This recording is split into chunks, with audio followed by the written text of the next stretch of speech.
1990년대 미국의 칼튼 피어슨이라는 유명한 목사님이 계셨습니다. 그분은 노래도 잘 부르고 설교도 잘하고 성령의 은사가 특출한 그런 분이었습니다. 저는 그분의 설교 듣기를 좋아했고 개인적으로도 좋아했습니다. 그런데 이분이 아프리카 르완다에서 내전이 벌어질 때 TV에서 이 뉴스를 보다가 마음속에 강한 번민을 느끼기 시작했습니다. 르완다의 내전은 후투족과 투치족 사이에 수백만 명의 사람이 인종 청소의 차원에서 죽임을 당한 끔찍한 일입니다. 칼튼 피어슨 목사는 이 뉴스를 보면서 르완다에서 죽어가는 수많은 사람들에 대하여 고민을 하기 시작했습니다. 이들은 이미 이 땅에서 지옥을 경험하고 죽었는데 세상을 떠난 후에도 예수님을 믿지 않는다는 이유로 지옥을 가게 될까? 이런 사람들이 세상에서도 고생을 하고 저승에서도 고생을 한다면 하나님이 너무 잔인하지 않는가?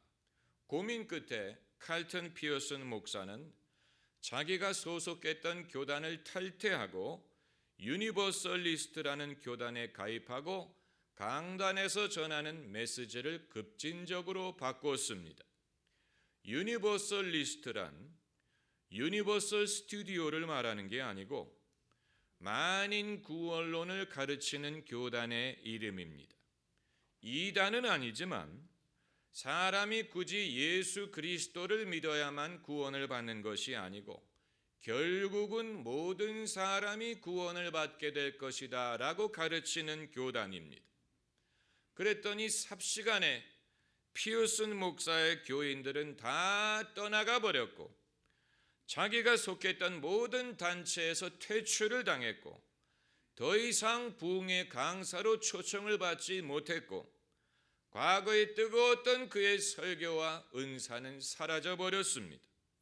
사람들은 더 이상 그의 설교를 들으려고 하지 않았고 그를 기억하지 않았습니다. 유명 강사로서의 피어슨 목사의 삶은 끝나버리고 말았습니다. 그러나 칼튼 피어슨 목사가 느낀 번민은 그 이외에 많은 사람들이 느끼는 고민입니다. 지옥의 당위성에 대한 고민뿐만이 아니에요. 지옥의 당위성뿐만이 아니고 사람이 예수 그리스도를 믿어야만 구원을 얻느냐에 대한 번민인 것입니다. 아마 여러분 모두는 이 문제에 대하여 강력한 이의를 제기하는 사람들을 만나보셨을 것입니다. 기독교 신앙, 특별히 보수 복음주의 개신교가 비난을 받는 가장 큰 이유 중에 하나가 예수 그리스도를 믿어야만 구원을 받고 믿지 않으면 지옥에 간다는 교리입니다. 특별히 오늘같이 다원주의 시대에 보수 기독교는 배타적이라고 비난을 받는 것뿐만이 아니고 종교적인 논쟁을 불러일으킨다는 비난으로부터 자유롭지 못한 것입니다. 사도 바울은 고린도전서에서 말하기를 예수 그리스도의 십자가가 사람들에게 거치는 것이 되었다라고 지적을 했는데 만일 바울이 먼 미래를 내다볼 수 있었다면 바로 이 교리가 사람들에게 거치는 것이 되었을 것이라고 예측했을 것입니다. 먼 미래를 내다봤다면 예수님을 믿어야만 구원을 받을 수 있다는 교리가 더 큰 거치는 것이 될 수 있으리라는 것을 내다봤을지 모릅니다. 오늘날 발생하는 이 문제에 대하여 우리는 어디서도 쉬운 답변을 찾을 수가 없습니다. 제가 설교하기가 제일 어려울 때가 어느 때인지 아십니까? 교회 다니지 않던 분의 장례식을 집례할 때입니다. 고인이 교회를 다니지 않았지만 가족이 다니기 때문에 저에게 예배를 부탁하는 경우가 왕왕 있습니다. 그런 자리에서 뭐라고 설교를 해야 될지 막막할 때가 많습니다. 고인이 천국 가셨습니다 라고 말할 것입니까? 고인이 지옥 가셨습니다 라고 말할 것입니까? 전자를 말하면 주제 넘은 말을 하는 것이 되고, 후자를 말하면 유족들에게 얻어맞습니다. 그런 자리에서는 영혼의 운명은 사람이 이렇다 저렇다 단정할 수가 없으니 하나님의 긍휼하심에 맡깁시다 라고 말합니다. 예수님을 믿지 않은 영혼의 운명에 대하여 성경은 별로 말하지 않습니다. 그런데 그렇다고 답이 없는 것은 아닙니다. 우리가 성경을 좀 더 깊이 알게 되면 답을 찾을 수 있습니다. 칼튼 피어슨 목사처럼 자기가 그렇게 열심히 전하던 복음을 버리고 만인 구원론적으로 가야 되는 것이 아닙니다. 남의 신앙에 대하여 함부로 판단할 수는 없지만 피어슨 목사는 좀 더 공부를 했었어야 됩니다. 예수 그리스도를 좀 더 신뢰했었어야 됩니다. 하나님의 섭리를 좀 더 이해했었어야 됩니다. 예수님으로 말미암는 구원이 무엇인지를 좀 더 알았었어야 됩니다. 하나님의 너그러움을 인간을 향한 사랑의 차원에서 이해했었어야 됩니다. 하나님의 의도를 깨달았었어야 됩니다. 여러분은 예수 그리스도로 말미암은 구원을 얼마만큼 깨닫고 계십니까? 많은 사람들에게 복음이 무엇이냐라고 물어보면 대다수는 이런 식으로 대답할 것입니다.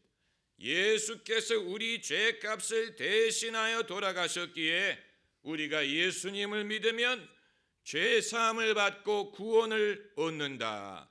이런 식으로 이해하는 사람들이 대부분이, 이게 틀린 말은 아니에요. 다만 부분적으로 이해하고 있는 것입니다. 예수님이 말씀하신 세리와 바리새인의 비유를 보면 세리와 바리새인 두 사람이 성전에 기도하러 올라갔는데 바리새인은 당당하게 말하기를 하나님, 나는 저 세리와 같지 않음을 감사하나이다. 나는 일주일에 2번 금식하고 소득의 10분의 1을 하나님께 드리나이다 라고 말했는데 세리는 하늘을 우러러보지도 못하고 가슴을 치며 기도하기를 주여 나를 불쌍히 여기소서 나는 죄인이로소이다. 예수님 말씀하시기를 그 세리가 더 의롭다함을 받고 집에 내려갔느니라고 말씀하셨어요. 이 비유는 예수님이 아직 십자가에 달리기 이전에 하신 말씀입니다. 예수님이 아직 세상 죄를 지지 않았는데 어떻게 죄 사함을 받을 수가 있다는 말입니까? 예수님의 십자가 사건 이전에도 죄 사함은 있었습니다. 죄인이 회개하면 하나님이 그를 용서하십니다. 그것은 당연한 것 아닙니까? 사람들끼리도 누가 잘못했다고 용서를 빌면 70번에 몇 번까지도 용서하라고 했습니까? 7번까지도 용서하라고 말씀하셨는데 하나님께서 당신에게 용서를 구하는 사람에게 용서를 베풀지 않겠습니까? 이것은 예수님 오시기 이전에도 있었던 것입니다. 그렇다면 중요한 질문은 예수님이 오심으로, 예수님이 십자가를 지심으로, 부활하심으로 예수님이 추구한 것이 무엇이냐 하는 것입니다.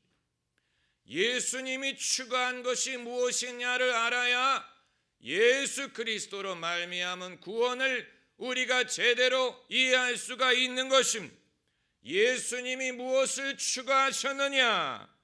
예수님이 추구하신 것은 그저 죄인이 죄 사함을 받는 데서 끝나지 않고 의롭다함을 받게 하는 것입니다. 의롭다함을 받게 하는 것입니다. 이것은 요한복음 3장 16절에도 없는 내용입니다. 아마 성경의 다른 저자들은 이 사실을 완벽하게 이해하지 못했을지도 모릅니다. 바울이 그것을 이해했습니다. 그래서 오늘 본문과 같은 구절을 쓸 수 있었던 것입니다. 이 진리가 얼마나 특별한지는 사도 바울도 100% 알았는지 우리가 알 수 없습니다. 하나님이 예수 그리스도를 이 땅에 보내심으로 이루고자 했던 것은 인류가 그저 용서받은 죄인이 되게 하기 위한 것이 아니고 의인이 되게 하기 위한 것입니다. 그런데 이와 같은 진리를 이해하고 터득하고 소화하는 그리스도인들은 적습니다. 찬송가 가사에도 이 진리를 섭렵한 가사를 찾기가 어렵습니다. 나의 죄를 씻기는 예수의 피밖에 없네. 나의 모든 것 변하고 그 피로 구속받았네. 내 죄를 씻으신 그 이름 찬송합시다. 이 모든 찬송가가 예수 그리스도로 말미암아 죄 사함 받은 것을 찬송하지만 의롭다함을 받았다는 것을 찬송하는 가사는 거의 찾아볼 수가 없습니다. 그만큼 인간의 죄의식이 깊기 때문에 죄 사함 이상은 기대하지도 못하는 것입니다. 그러나 하나님이 예수 그리스도를 보내심으로 이루고자 했던 것은 인류가 용서받은 죄인이 되는 것이 아니고 의인이 되게 하기 위한 것입니다. 용서받은 죄인이 되는 것은 그리스도인이 아니라도 가능합니다. 그러나 의인으로 여김을 받는 것은 예수 그리스도를 통해서만 가능합니다. 오늘 본문에 이제는 율법 외에 하나님의 한 의가 나타났으니 율법과 선지자들에게 증거를 받은 것이라. 곧 예수 그리스도를 믿음으로 말미암아 모든 믿는 자에게 미치는 하나님의 의인이 차별이 없느니라. 하나님의 의를 선물로 주신다고 했어요.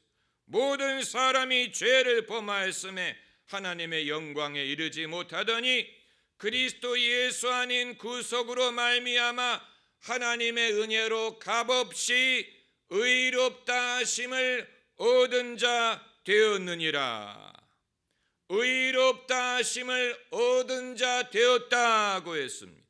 이것이 우리의 믿을 거리에 사도 바울은 구원을 죄사함이라고 부르지 않고 영생이란 말을 쓰지 않고 천국이란 말도 쓰지 않고 의롭다 하심이라고 불렀습니다. 이것은 기독교 구원론을 한 단계 발전시킨 것입니다. 다만 우리가 죄의식이 하도 깊고 이해가 부족해서 그 차이를 분간하지 못하는 것입니다. 우리가 천국에 들어갈 때 그저 용서받은 죄인의 자격으로 들어가는 것이 아니고 의인의 자격으로 들어갑니다. 의인의 자격으로 천국에 들어갑니다. 다만 그 의로움은 우리의 행함으로 말미암는 것이 아니고 하나님의 선물로 주시는 것입니다. 천국에 들어갈 때뿐만이 아니 이 땅에 살 때도 하나님이 우리를 보실 때 용서받은 죄인으로 보시는 게 아니고 의인으로 보십니다. 의인의 간구는 역사하는 힘이 많으니라고 했어요. 그러므로 한동안 유행했던 구호, 그리스도인들은 완전하지 않다, 다만 용서받았을 뿐이다. 이것은 틀린 구호입니다. 그저 용서받은 자가 아니에요.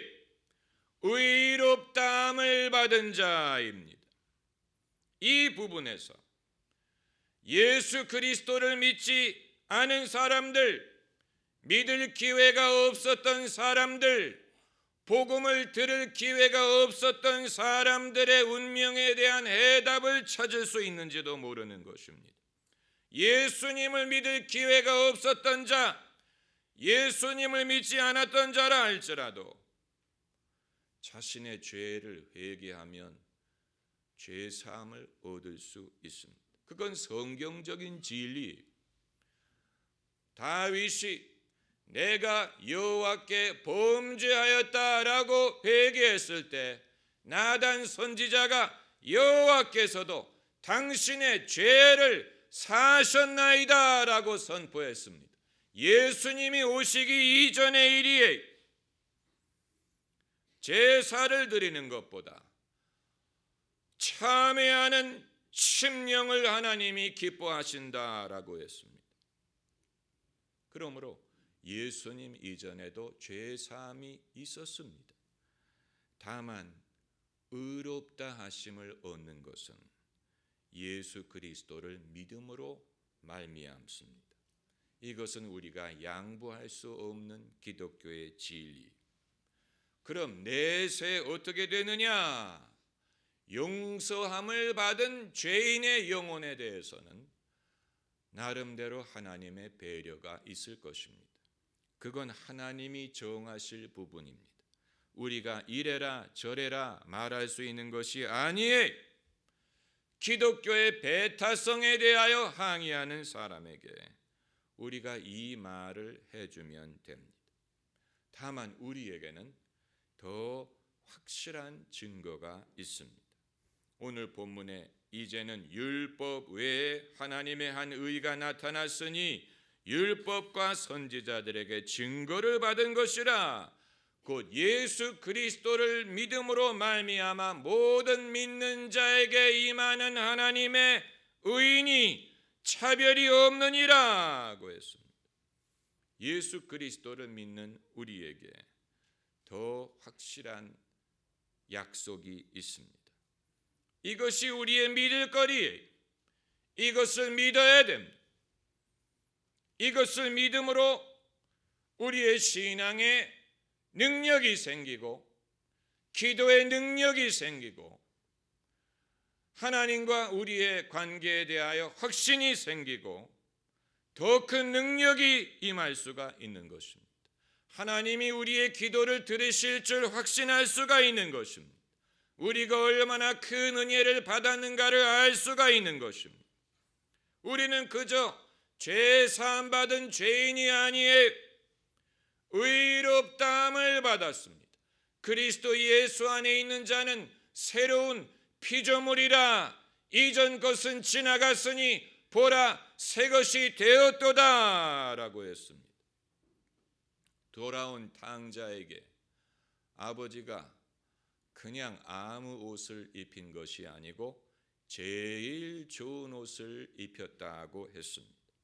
우리 누가복음 15장 22절을 찾아보겠습니다. 누가복음 15장 22절. 누가복음 15장 22절 우리 함께 읽으십시다. 아버지는 종들에게 이르되 제일 좋은 옷을 내어다가 입히고 손에 가락지를 끼우고 발에 신을 신기라.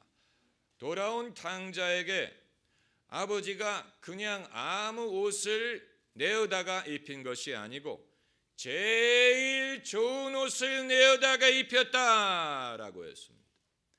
독일의 설교가 헬무트 틸리크는 탕자의 비유를 강의하면서 탕자의 비유에 죄인도 등장하고 바리새인도 등장하고 하나님 아버지도 등장하는데 예수님이 어디에 계시느냐? 예수님은 이 비유를 말씀하심으로 계시다라고 설명을 했지만 저는 제일 좋은 옷, 이것이 예수님을 뜻하는 것이라고 봅니다. 옷이 성경에서 뜻하는 것은 의로움이에요. 돌아오는 탕자에게 아버지가 아무 옷을 내어다 입힌 것이 아니고 제일 좋은 옷을 내어다가 입혔습니다. 예수님은 제일 좋은 의로움인 것입니다. 이사야서 64장 6절에 우리의 의는 다 더러운 옷과 같다고 했습니다. 사람의 의로움, 사람의 행위는 더러운 옷과 같습니다. 우리의 행위로 말미암는 의로움이 아닌 예수님의 은혜로 말미암는 의의 옷을 우리에게 입혀주십니다. 이것이 제일 좋은 옷이에요.